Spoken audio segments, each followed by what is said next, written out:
My name is Claire Anderson. I'm 62 years old. I live alone in a quiet town where the neighbours wave politely but don't ask too many questions. Which suits me fine, because most days I wouldn't know how to answer them anyway. It's been 5 years since I last saw my daughter. 5 long, bitter, aching years. And if you had asked me a month ago whether we'd ever speak again, I would have said no. Not out of anger, not even sadness, just certainty. Like saying the sun won't rise at midnight. Some things you just accept. But then something happened. Something I didn't plan. Something that started with an envelope. An old yellowing envelope I found in the back of a drawer while cleaning. The kind of drawer everyone has, filled with dead batteries, expired coupons, keys that unlock nothing anymore. I didn't even look at it. I was sorting through junk mail, setting aside things to shred, others to toss, a few to send. And I guess, in that moment, my hands worked faster than my memory, because by the time I realised what I'd mailed, it was already gone.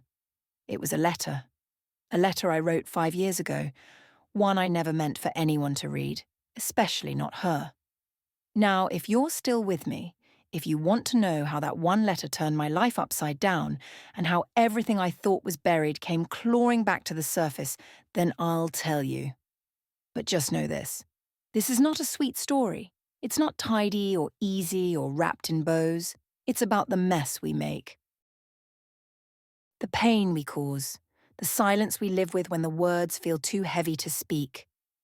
This is the story of the letter I never meant to send, and everything it brought back to life. I was only cleaning out the old desk because the rain wouldn't let up. One of those slow, grey Oregon mornings that feel like time has stopped, like the world is holding its breath, waiting. The kind of morning where memories creak louder than the floorboards. The bottom drawer stuck, same as always. I had to tug at it with both hands. Inside, the usual mess. Rubber bands that had dried to brittle loops, pens that had long given up, receipts I hadn't looked at since before Tom passed. And then, tucked beneath a yellowed stack of greeting cards, an envelope, heavy, sealed, my handwriting. I stared at it like it might move on its own. It took me a moment to remember what it was. But once I did, the weight of it hit me like cold wind through a cracked window. The letter. That letter. The one I wrote 5 years ago. The one I never meant for anyone to read, especially not her. Claire Bennett, I whispered to the empty room. What in God's name were you planning to do with this? It wasn't addressed in anger. That's the thing. It was grief that wrote it, raw and clumsy and aching. I'd poured every unsaid word into that envelope the week Emily walked out of my life without looking back. 5 years ago, 5 winters ago. I had planned to burn it, but I didn't. I kept it. For some reason I'll never understand, some foolish aching hope that one day I'd have the courage to hand it to her. Or that I'd forget it existed. I did neither. I laid it on the kitchen table while I gathered the rest of the mail I'd been meaning to send. Thank you notes, overdue bills, a birthday card for Janet's husband. Just harmless regular mail. I stacked them all up, sealed and ready, including the envelope with no return address. And I walked them down to the corner box just before the mail truck pulled up. I didn't realise what I'd done until I was washing dishes an hour later. That sudden jolt, like a bird slamming into a window. I ran back to the desk, ripped through the drawer, checked every envelope twice, nothing. It was gone. I had mailed it. I had mailed the one thing I never, ever meant to send. And the worst part? I addressed it 5 years ago, in permanent ink, to Emily Bennett. And now I was going to have to live with what came next. It was snowing that night. Not the kind of snow that settles gently, but the wild kind. Sideways, angry, unforgiving. I remember thinking it looked like the sky was trying to erase the world. That would have been fine with me. I was sitting at the kitchen table in a sweater that still smelled like Tom. His coffee cup, chipped and brown, sat in front of me, full, untouched, steaming like it didn't know he was gone. He'd been gone 6 days. People say the worst part is the funeral, but they're wrong. It's the morning after, when everyone stops calling, when the casseroles stop arriving, when the house starts to echo with the wrong kind of quiet. I kept hearing the screen door creak like he was coming back from the garage, but it never opened. Emily had left 2 days after the service. She barely spoke to me, said she needed space. Space? From what? From her grieving mother? From the man who raised her like she was made of glass?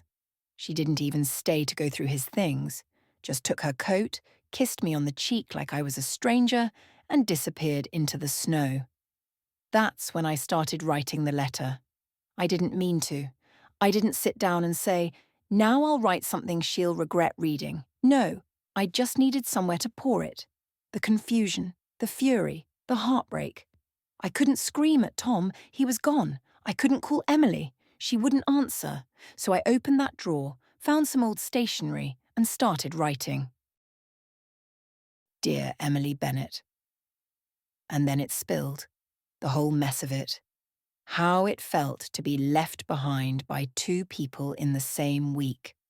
How it felt to sit in a house that still smelled like his aftershave and not know what to do with my own hands. I told her things I hadn't dared say to her face, that her silence was a knife, that her absence was louder than grief, that I didn't know who she was anymore. And then, and I hate this part the most, I told her not to come back. I said it because I meant it. In that moment, in that storm, in that pain. I folded the letter, sealed it, addressed it. I even wrote, "Return to sender" on the back. Then I shoved it in the bottom drawer and swore I'd never open it again. But I didn't throw it away, because a part of me wanted her to read it. Not then, but someday. Now.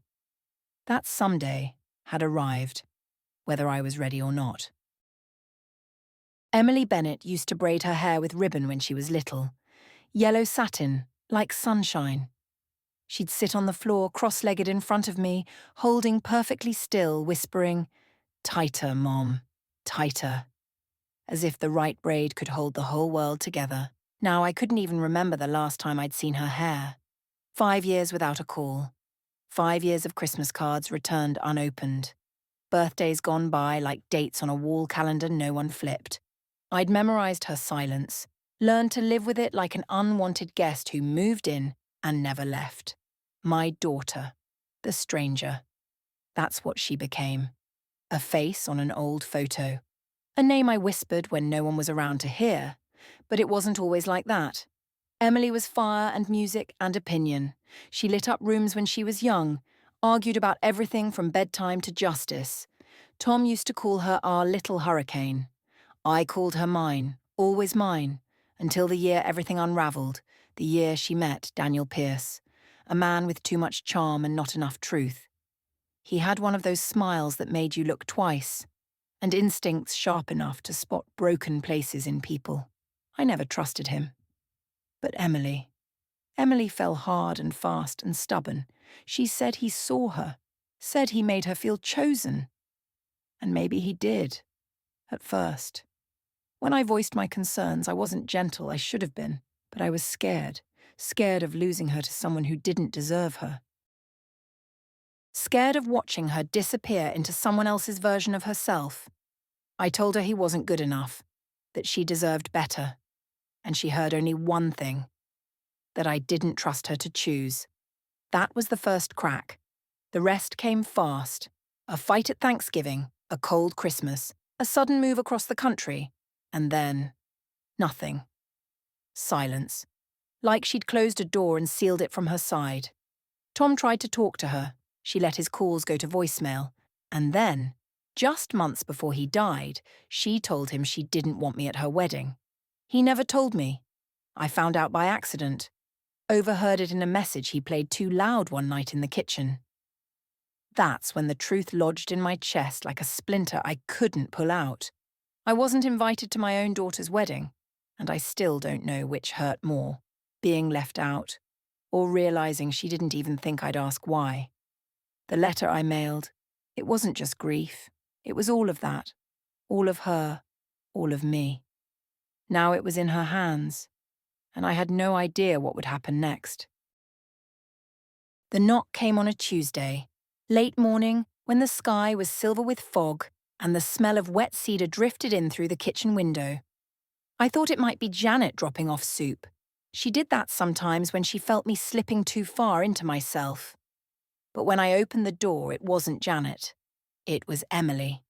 Emily Bennett, standing on my porch for the first time in 5 years, with my letter in her hand and a storm in her eyes. For a second, neither of us moved. The air between us held its breath. She looked thinner, sharper, like life had scraped her down to the bone. She wore a wool coat buttoned all the way to her throat, and her hair, dark now, was pulled back tight like it was holding her together. Then her mouth moved. "You sent it," she said. I didn't answer. I couldn't.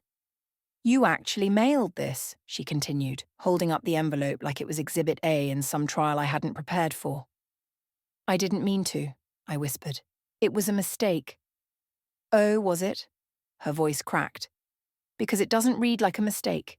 It reads like a grenade." I stepped aside, wordless, and she walked in like she'd never left, except everything about her screamed distance. Her steps were measured, her shoulders braced, like she was walking into enemy territory. The house hadn't changed. Same couch, same rug, same photograph of her and Tom at the beach, crooked on the mantel. I watched her eyes flick to it, and then away. She sat. I didn't. I felt like if I sat, I might never get back up. "You told me never to come back," Emily said, unfolding the letter with trembling fingers. "You said I wasn't your daughter anymore, that I was dead to you." "I didn't say that," I replied too quickly. She read aloud, her voice shaking. "If you walk out now, don't bother coming back.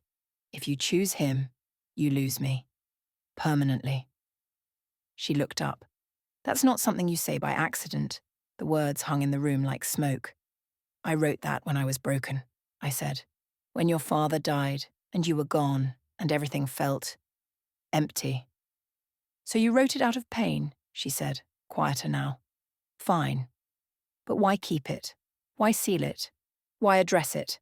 I swallowed hard. "Because I meant it. Once. And I hated that I did. But I couldn't let it go." She stared at me. Not furious now. Just devastated. "Well," Emily Bennett said, folding the letter with surgical precision, "you let it go now." And then she handed it back to me like it burned her fingers. Emily didn't leave right away. She sat there on the edge of the couch like she couldn't decide if she wanted to run or scream. Her eyes scanned the room like it offended her. Or maybe it just brought back things she didn't want to remember. I stood by the window, arms folded, heart beating like I'd run a mile barefoot. "I didn't know you were capable of this," she said finally. "Of what?" "Of weaponizing your grief." That hit harder than I expected. I turned slowly to face her. "I was mourning your father." "You were punishing me." "No," I said, too sharp, too fast. "That's not—" "You rewrote everything, Claire. Everything. You made me out to be some cruel, selfish girl who abandoned her family. You wrote a whole fantasy where I'm the villain and you're just this poor broken mother sitting in the dark. I was broken."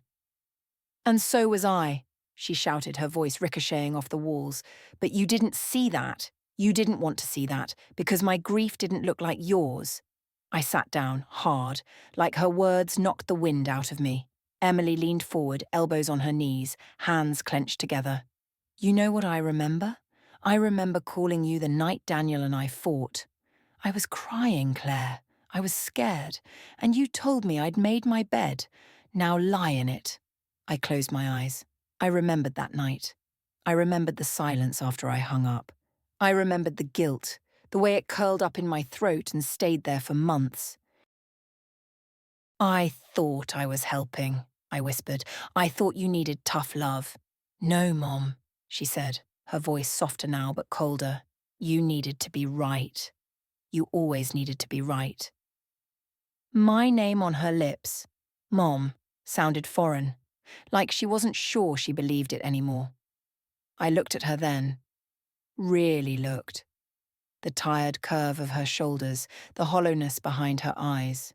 She looked like someone who'd been fighting for years without rest, and I'd missed it, all of it. I didn't know, I said quietly. I didn't know how far I'd pushed you. She laughed, one short, bitter sound. No, you just knew how to make it sound like I did the pushing. She stood then, brushing invisible dust off her coat. This letter, it didn't just reopen a wound. It made me realize something I've been avoiding for a long time. What? That I've been trying to earn your love since I was 16. I couldn't breathe. I'm tired, Claire. I'm tired of fighting for something you never learned how to give. And then she walked out the door without looking back.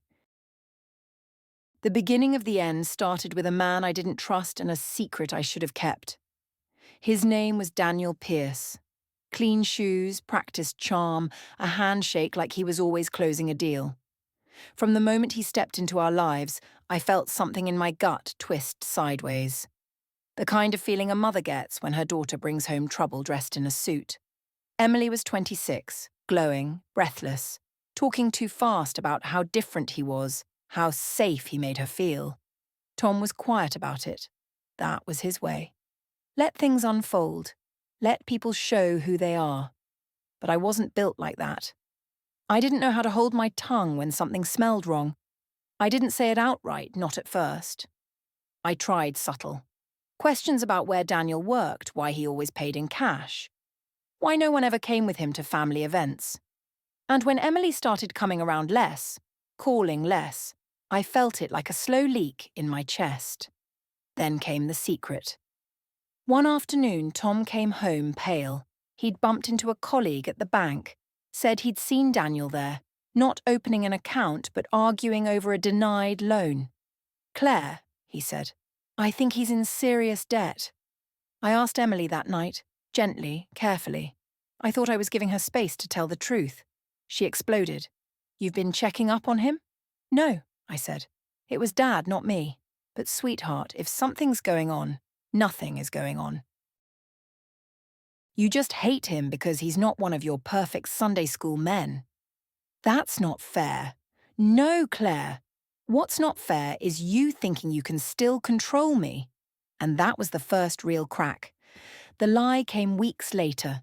She told us she was moving for a job, a promotion, said Daniel had opportunities in Seattle, said it was best for both of them. I smiled through clenched teeth, said I was proud, pretended I believed every word.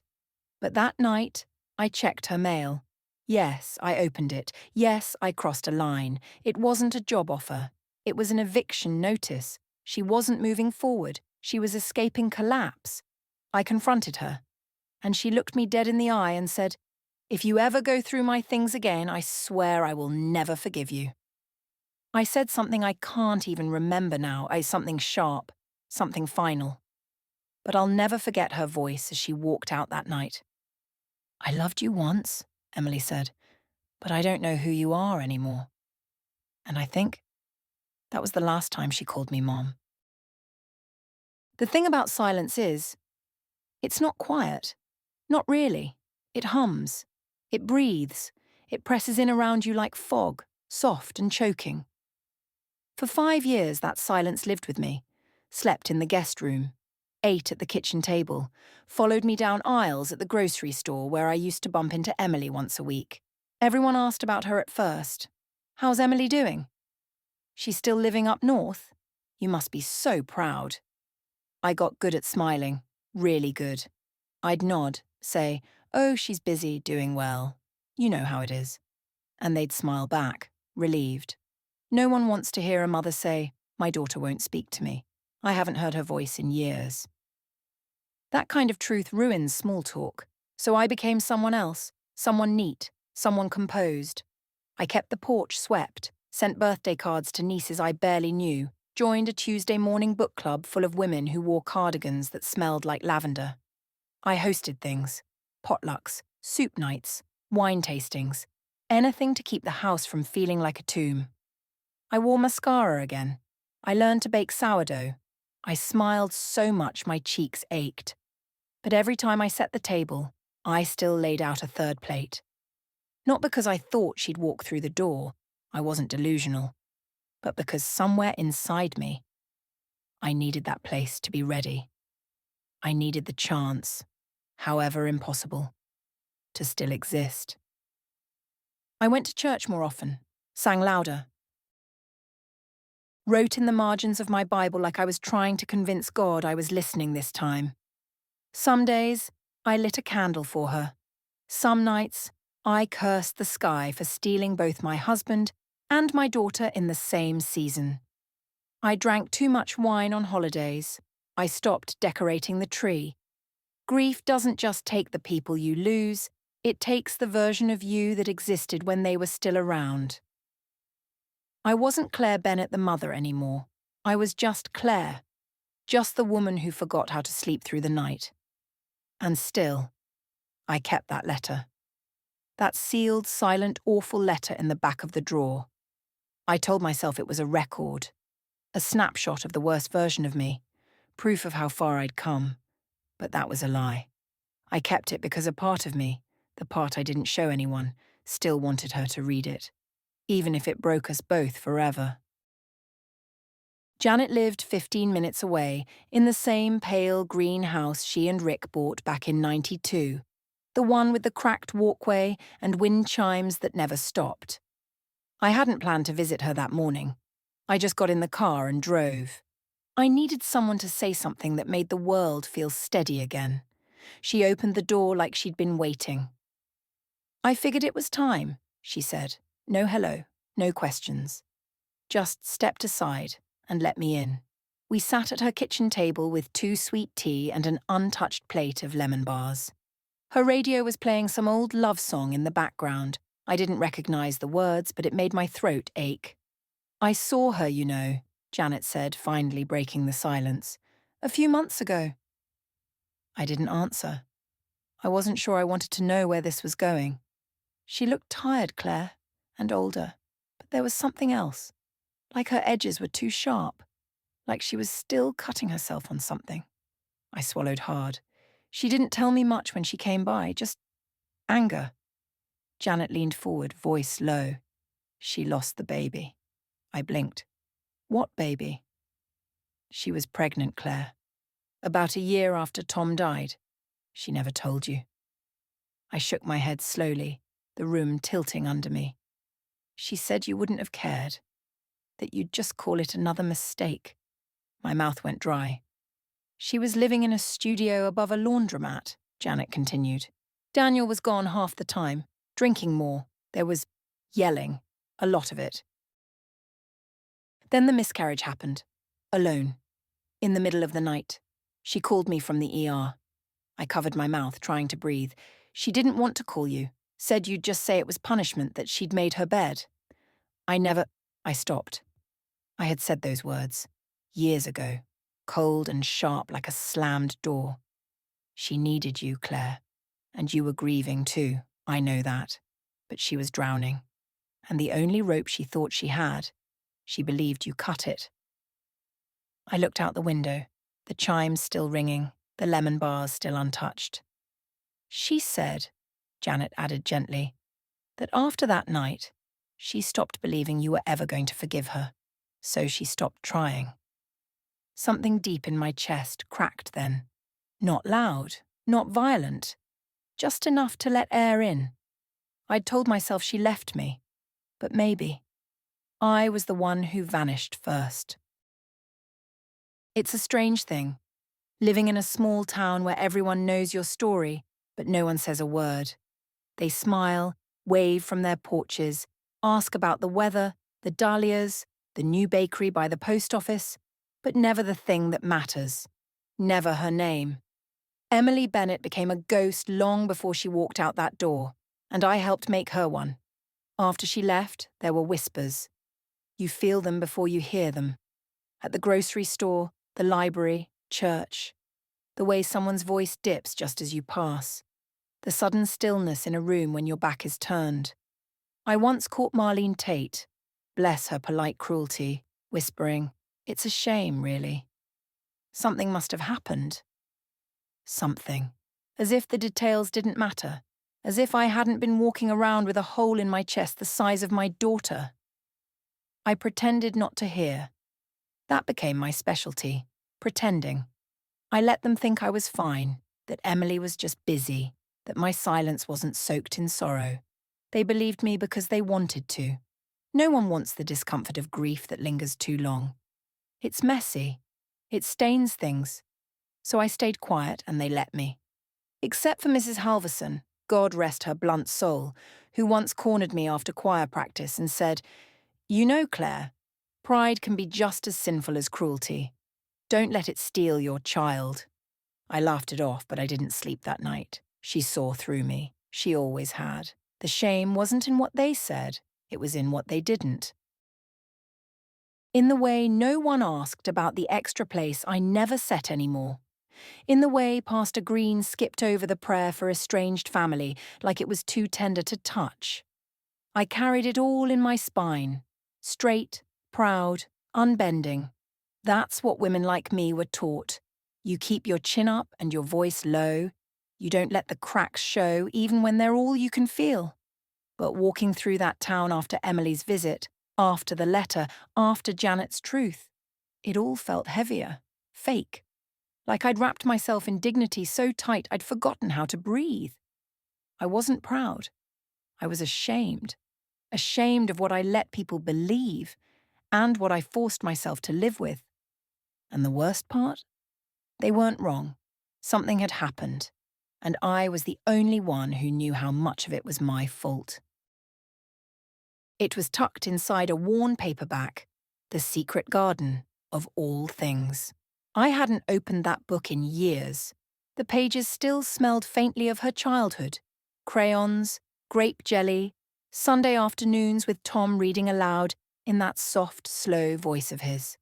I was dusting the shelf, something I only ever did when I needed to feel useful. When thinking hurt too much. The book slipped and fell open to the center. And there it was, folded neatly, carefully, like something sacred. My name, written in her hand. Not Mom, just Claire. I stared at it for a long time before touching it. My fingers hovered, trembling like they might catch fire. I had no memory of putting it there, no memory of receiving it. But I knew that handwriting. Every loop, every sharp edge. I unfolded it like it might break in my hands. "Claire," it began. Not angry, not cold, just tired. I started this letter a dozen times, maybe more, but I never finished it because I didn't know who I was writing to, my mother or the woman who stopped being her the day I left. I sat down, hard, the letter shaking in my hands. "I know you hated Daniel. I know you thought I was being reckless. Maybe I was, but you never once asked me why I needed him.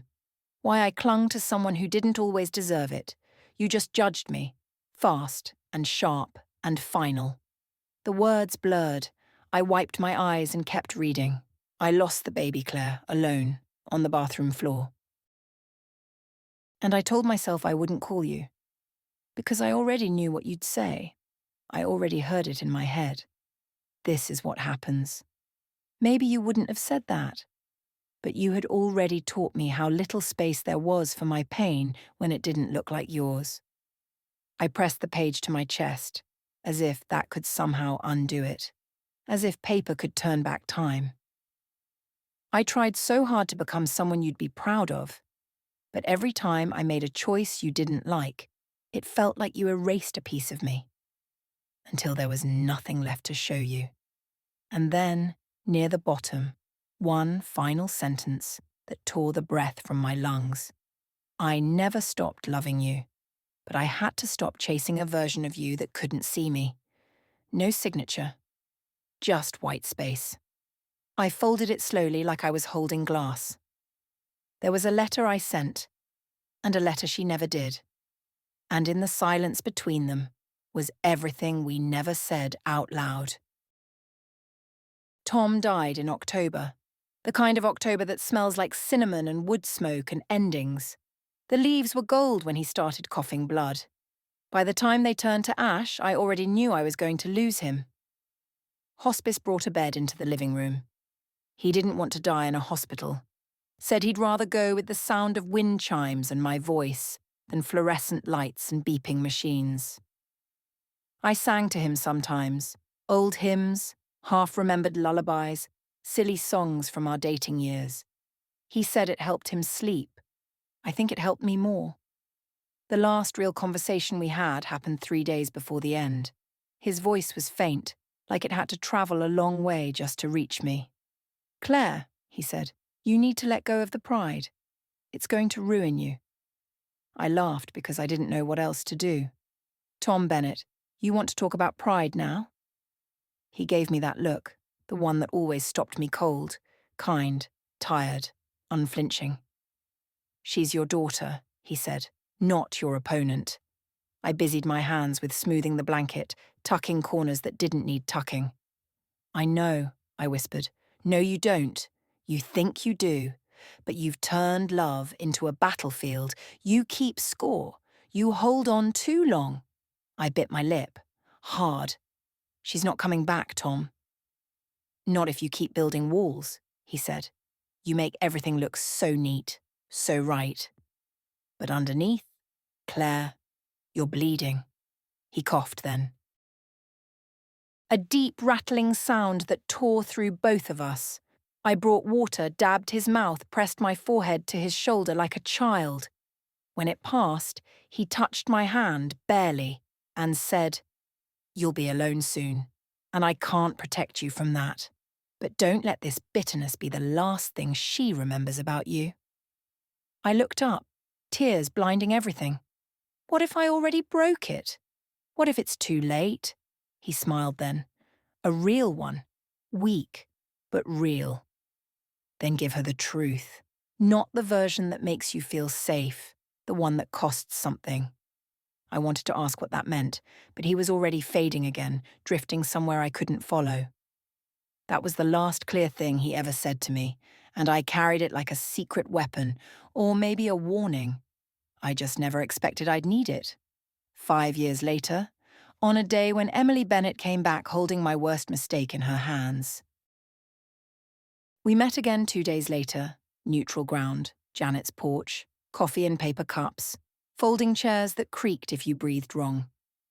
Emily didn't look at me at first. She just stared out toward the street like she was waiting for the road to take her somewhere else, anywhere else. But when she finally spoke, her voice was steady. Not angry, not soft, just tired of being quiet. "You always thought I was stupid for loving Daniel," she said. "You never said the word, but I heard it. Every pause, every tight smile, every time you changed the subject when I said his name." I opened my mouth, but she held up her hand. "Let me talk, Claire. Just this once, without interruption." "Claire, not Mom." I nodded. "I know he wasn't perfect. God, I know that now more than I ever wanted to. But back then, he saw me. After college, after the mess with Josh, after all the rejections, I was so tired of proving myself. Daniel didn't care about resumes or expectations. He just let me be." She turned then, finally meeting my eyes. "That may not sound like much to you, but after 26 years of feeling like I had to earn your love with grades and good decisions and saying the right thing at the right time, being around someone who didn't expect anything was intoxicating." I felt a crack ripple through my chest, but I didn't speak. "He listened," she said, "really listened. When Dad got sick, he was the one who held me at night while I cried. When you shut down, when you turned into stone, he was warmth. He wasn't always kind, but he was there." I looked down at my hands. They looked old. "And when I told you I was moving in with him, you didn't ask me why. You didn't ask if I was scared. You didn't ask if I needed help. You just judged me, fast and clean, like I'd failed a test I didn't even know I was taking." She sipped her coffee, hands steady now. I didn't love him because he was perfect. I loved him because he made me feel like I was enough, something I never really felt with you. That landed like a punch I'd known was coming, and still couldn't block. And yes, she added quieter, I stayed too long. I ignored the red flags. I lost myself. But you know what's worse than losing yourself in someone? I shook my head, realizing you lost your mother before he ever had the chance. She stood, tossed her cup in the bin, and walked down the steps. Not away, not fast, but with the quiet weight of someone who'd carried too much for far too long. I ran into Margaret Lister at the farmer's market the next morning, of all people. She was holding a bouquet of dahlias and wearing that wide-brimmed straw hat she always used to wear to choir practice, the one that made her look like a southern grandmother in a butter commercial. She saw me first. "Claire Bennett?" she said, like I'd just risen from the dead. "Well, you're a sight." I forced a smile, not quite ready to fake my way through a social encounter, but too tired to avoid one. "I've been meaning to call," she said, even though we both knew that wasn't true. We were all just so, well, confused when Emily left, when Tom passed. You just vanished. I wanted to say I didn't vanish. I was grieving, but I knew how it had looked. From the outside, I was the woman who went quiet, who stopped showing up, who smiled too tightly and never stayed long at potlucks. Margaret leaned in, dropping her voice. "We thought maybe something happened between you and Emily. Some of us wondered if she'd, gone off the rails. Gone off the rails like she was a train I failed to keep on track. She didn't," I said. "She just left, and I let her." Margaret studied me for a long moment, her smile fading. "Claire," she said gently, "we're not blind. We saw it unravel. We just didn't know how to help." "And then you stopped letting anyone close." I looked around. The stalls of fruit, the hum of weekend chatter, the neighbours I'd known for decades but hadn't truly spoken to in years. Not since Tom's funeral. Not since Emily disappeared. "I thought I was keeping my dignity," I murmured. Margaret nodded slowly. "We all tell ourselves that when we're really just drowning in pride." That stayed with me all day. Dignity or pride? It was a razor-thin line I'd walked for years, nose high, heart closed. I thought holding my pain in made me strong, but maybe all it did was make me unreachable. Later that evening, I sat on the porch and watched the neighbourhood shift into its golden hour hush. Kids on bikes, sprinklers, distant music through open windows. I wondered how many people had watched me drift through the last 5 years like a woman in her own museum.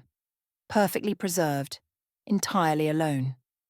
I wondered how many had wanted to knock and simply stopped trying. And for the first time, I wished someone had tried harder, and that I'd let them. Because being alone doesn't feel noble when you realise no one's looking in your direction anymore. It was Janet who told me first. She called around 8 p.m, breathless like she'd run from one end of the house to the other just to grab the phone. "Claire," she said, "have you been online today?" I frowned. "No. Why?" "You need to see something. Emily posted your letter." I sat straighter, the words hitting like a cold draft. "She what?" "She didn't name you. It's anonymous. But it's yours." I recognised the phrasing. And the weight. I pulled out my tablet with trembling hands. Janet texted me the link. It was a blog post, no fancy design, just black text on a pale screen. The title read, "A Letter I Was Never Meant to Read." My chest tightened. She hadn't changed much. The formatting was the same, paragraphs I'd written through tears, lines I never thought anyone but Emily would lay eyes on. But below it, that was the shock. Comments. Hundreds of them. Then thousands. "I feel seen. My mother wrote these words, or maybe I did. This hurt in the best way. I forgave someone today because of this letter." I kept scrolling, eyes burning. Some comments were long and raw, women pouring their own confessions into the digital void. Others were just a sentence or two, enough to say, "You're not alone." I had written that letter as an ending, and Emily had turned it into a beginning. I called her, straight to voicemail. So I texted, fingers trembling. "You posted the letter. I saw it." She didn't respond. I went back to the page. The counter kept climbing. Shares. Reposts. Translations. People were reading my grief in Spanish, in Korean, in Russian. My words, once hidden in a drawer, were now living lives in countries I'd never visited. Part of me wanted to scream. Part of me wanted to hide under the porch. But another part, the part I hadn't listened to in years, felt something break open. What had I done with my pain all these years? Folded it, hid it, dressed it up in silence. And here was Emily, taking it and holding it up to the light, not to shame me, but to show the shape of it, to say, "This is real. This happened. It matters." And maybe she needed to share it to understand it. I closed the tablet. My heart was pounding. For the first time in years, people saw me. Not the version I performed, not the woman who kept her voice soft and her opinions quieter. They saw the woman who bled through ink, and somehow, they loved her anyway. I read them at night, the comments. After the town went quiet, after the lights were off, after I'd made peace with the idea that Emily wasn't going to call me back. They came in waves, some short, some long, some typed like they were gasping between memories. Strangers, all of them strangers, and yet they knew me. I kept a letter like this in my nightstand for 10 years. I lost my daughter to silence too. I thought I was the only one. My mother never said these words, but I know she wanted to. One woman wrote, "I used to think forgiveness was weakness. Now I think maybe it's just love that survived a fire." I read that one twice. They weren't judging me. Not one of them. No one told me I was cruel. No one said I'd failed. They didn't see a bitter old woman clinging to past hurts. They saw someone who had loved and lost and made mistakes and kept going. They saw me. More than that, they understood me. In a way, my neighbours never had. In a way, I hadn't let them. There was a message from someone in Maine, another from Dublin, one from a woman in Argentina who said she cried reading the letter on her lunch break and hadn't called her mother in 6 years but would now. It didn't feel like redemption. Not yet. But it felt like air after holding my breath too long. I sat at my desk, the same desk where I'd sealed that cursed envelope, and reread the words I had once written in anger and despair. They were ugly, honest, ragged around the edges. But now they lived in a world bigger than my grief. They had become mirrors for other people. And maybe that was the point. Maybe the things we're most ashamed of are the very things that make us human. Maybe the only way to heal is to stop hiding the broken parts. One comment stayed with me above all the rest. It said, "We all want our mothers to say, 'I got it wrong, I'm still learning, but I never stopped loving you.'" I sat with that for a long time. If I ever got the chance to speak to Emily again, truly speak, I'd start with that. No pride, no posture, just truth. And hope that maybe, just maybe, strangers wouldn't be the only ones who could still see the woman underneath all the silence. It was Emily's idea. She texted out of the blue. "Can we go to the house?" The old one. Just once. No explanation. No hi. Just that. I stared at the message for a long time before replying. Yes. Tomorrow at noon. I didn't sleep that night. The house had been empty for 2 years. I couldn't bear to sell it. Not yet. Not while it still smelled like him. Like us. I paid someone to check the pipes, mow the lawn, dust the windowsills. But no one had really lived there since I walked out and closed the door behind me. When we pulled up, Emily didn't speak. She just stared. Her eyes moved across the porch swing, the crooked shutters, the hairline crack in the driveway we used to trip over in the dark. "Looks smaller," she said finally. "Everything does," I whispered. The key still turned the same way, 2 clicks to the left, 1 to the right. The door creaked open like it remembered us. The air inside was cold. Still. We stepped in like strangers breaking into memory. The living room was first. "I used to read on that couch," Emily said. "Backwards, upside down. You'd always tell me I'd ruin my neck." I smiled faintly. "You never did." The kitchen still had the scar on the counter where Tom dropped the cast-iron pan. Emily ran her fingers over it, then looked at me. "That was the night he burned the meatloaf," she said. "He never tried again," I replied. "He really couldn't cook, could he?" We both laughed, and for a moment it felt like years folded in on themselves. Like we were just 2 women remembering a man who loved them more than anything. We climbed the stairs in silence. The hallway felt narrower than I remembered. Her old bedroom door was still painted lavender, her choice when she was 13. Inside, dust had settled gently over the bookshelves, the dresser, the mirror we hung too low because she was still growing. Emily sat on the bed. "I hated you in this room," she said quietly. "Slammed that door 100 times.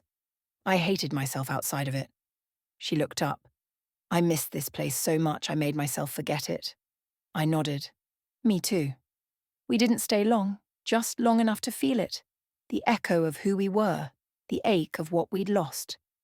As we left, she turned to me on the porch. "It's not just a house," she said. "No," I whispered, locking the door behind us. "It's the before, and we're not there anymore." But maybe, just maybe, we were standing at the beginning of the after. We sat in the car after visiting the house, windows cracked just enough to let the breeze through, but not enough to let in the noise. Emily hadn't started the engine. I hadn't reached for the door. We just sat there, caught between past and present, neither of us quite ready to move forward. "I need to tell you something," I said, not looking at her. Emily didn't respond, but I felt her stillness shift. Listening. "There's something I never told your father, and something I never told you. A lie, I guess you'd call it. But it wasn't meant to hurt anyone. It just became too heavy to carry." She stayed quiet, but I saw her hands tighten around the steering wheel. "It was after Daniel proposed. You came to me, remember? You were nervous, unsure." Emily nodded slowly. "You asked me, 'What do you think I should do?' And I told you I couldn't answer that it was your decision, that I trusted you." Another pause. "But I didn't. I didn't trust you. Not then. I was terrified. Of losing you, of him taking you further away. So I called Tom at work that day and told him you were making a mistake, that we needed to step in." Her head turned toward me. "You what?"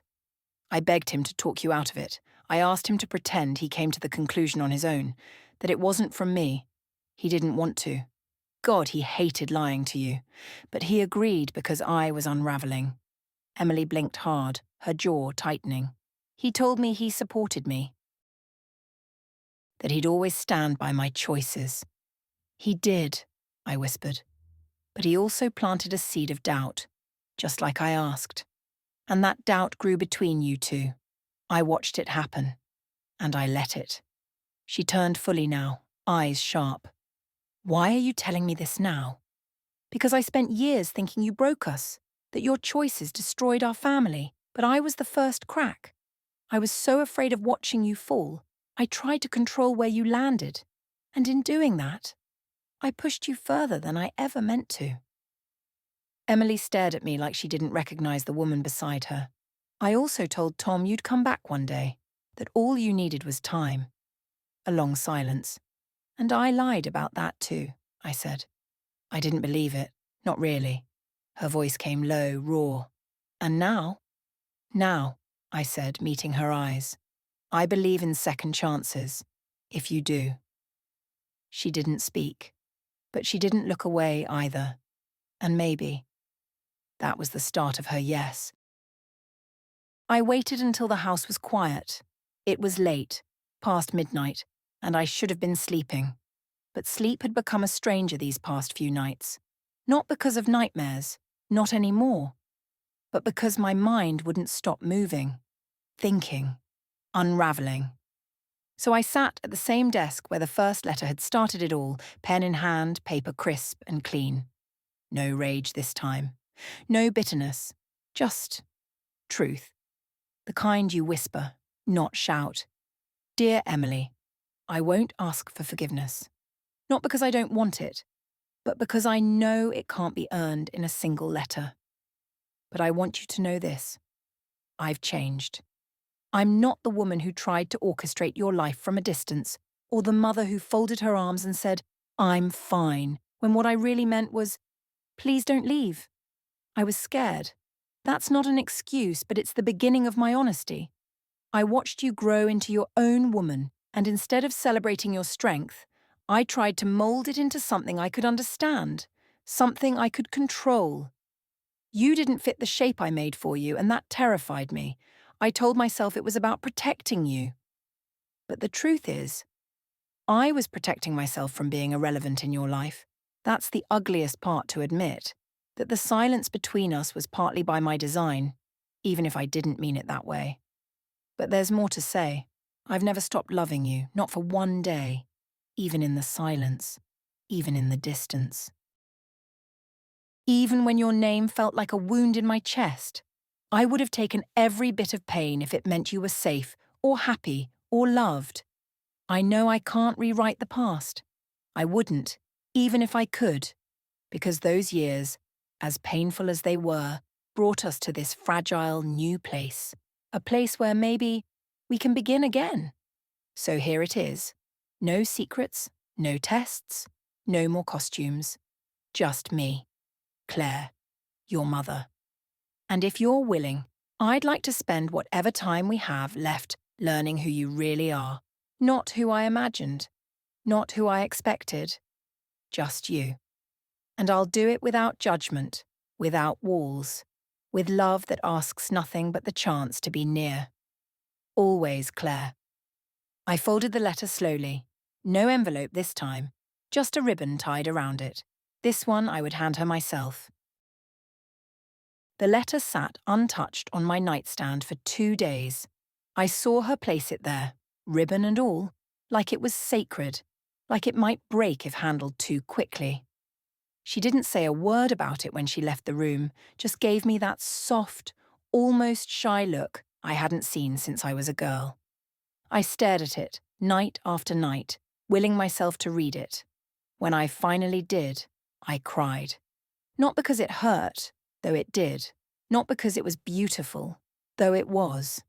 I cried because it was the first time in years I saw her, really saw my mother, stripped of her defences. And I realised I didn't hate her. Not anymore. I sat down with my own pen the next morning, fingers trembling in a way that surprised me. Writing to her felt strange, too formal, too loaded, but speaking had always been harder. I didn't want my voice to crack, so I wrote, Dear Claire, I don't know when I stopped calling you Mom. I guess somewhere between goodbye and nothing. Your letter, it wrecked me, but in the kind of way that maybe makes space for healing. You said not to forgive you, but the truth is, part of me already has. Not completely, not cleanly, but enough to sit in a room with you and not feel like I'm bleeding. I don't forget easily. That's my flaw. I carry things, grudges, grief, guilt, like heirlooms. But I'm learning that not everything is meant to be passed down. I hated you. I wanted you to suffer like I did. I imagined you alone, miserable, haunted by my absence. But the day you handed me that second letter, I didn't see a woman haunted. I saw someone trying to come home. And that counts for something. You say you want to learn who I am. Not the girl you imagined, but the woman I've become. That's a start. A good one. So here's my reply. I'm still angry. I'm still bruised. I still wake up some mornings wondering why everything fell apart the way it did. But I'm also still your daughter. And I'm willing to try. Not for the past. Not for pretending it never happened. But for the future. For Sunday mornings and awkward silences and coffee cups we might someday share without flinching. Don't expect a miracle, just expect me. Love, Emily. I left it on her pillow, like she had done for me, and when she found it, I heard her breath catch from across the hall. It was the beginning of something. Fragile, unfinished, but finally real. There's a letter sitting in my drawer now. One I've written and rewritten more times than I can count. It doesn't start with Dear Emily anymore. It starts with today, because today we sat in the kitchen and laughed about the burnt toast, even though I'd always been the one who hated crumbs on the counter. Today she told me something small about her new job, a teacher's aide at the elementary school down the road, and I didn't press for more. I just listened. Today she let me touch her hand when she passed me the sugar bowl, and she didn't pull away. Somewhere in the quiet spaces between what we've said and what we haven't, something is growing. It's not forgiveness, not exactly. It's not forgetting either. It's something softer, something slower, like roots under frost, not dead, just waiting. The truth is, I don't know what happens next. There's no tidy ending here. Just two women, a mother and a daughter, trying to relearn how to be in the same room without flinching, without retreating, without losing themselves again.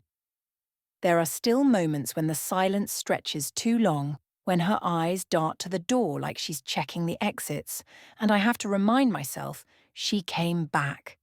That matters more than what she's afraid of. We're not who we were. I don't think we ever will be. But maybe we're something else now. Something honest. I keep thinking about that first letter, the one I never meant to send, the one soaked in grief and anger and fear. And I think maybe in some strange way it did exactly what it was supposed to. It cracked the ice. It opened the door. It reminded us that silence doesn't protect us. It just isolates us. And now, well, now we have mornings. We have 2 mugs instead of 1. We have stories shared in pieces like puzzle edges slowly clicking into place. So no, not everything broken can be fixed. Some cracks stay. Some wounds scar. But there are things that can be regrown. Trust, laughter, the quiet comfort of presence. And when you tend to them gently, when you give them time and space and breath, they bloom, even after the long winter, even after 5 silent years. So this is the letter I meant to send after all. Not as a mother desperate for her daughter's love, but as a woman who finally understands how to offer her own, slowly, freely, together. What part of this story touched you the most? Share your thoughts in the comments. I'd love to read them.